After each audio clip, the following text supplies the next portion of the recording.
Hi fam! Isang magandang araw na naman sa inyong lahat. Tayo ay lilipad ngayon patungong Siargao, Island ng Siargao, kung saan tayo ay mag-stay doon ng 4 nights and 5 days. Via Clark and Cebu Pac ang aming airline. Mula Clark International Airport hanggang Siargao Airport, ang biyahe namin ay 2 hours and 30 minutes. And mula dito sa airport, magbabayad ka na ng environmental fee at sumakay kami ng van, private van. Ang binayaran namin is 2,500 pesos hanggang dito sa May Tanaw Villa. Ito ang aming pinagtirhan dito sa Siargao. Located in General Luna.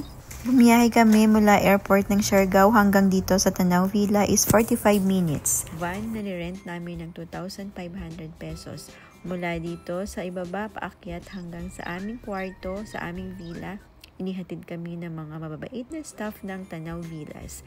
Ito nga pala, pagbungad mo pa lang ng kanilang villa, makikita mo na kaagad ang magandang aura. Maliwalas, malamig at higit sa lahat, mayroon din sila itong nakakaaya-ayang view at ang kanilang maliit na swimming pool na mag-enjoy ang mga bata, and maluwang ang sala. Syempre, hindi rin mawawala ang magagandang tanawin katulad nito.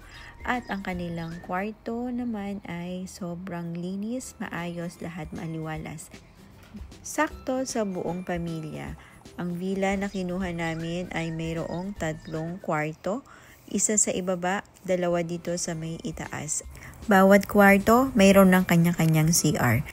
Malinis, mabango at maayos ang lahat ng CR. At sa may itaas, nandoon ang kanilang dining area at ito ang kanilang view. Sa may bandang ibabaan dito naman ang sala at ang swimming pool. Maraming salamat po.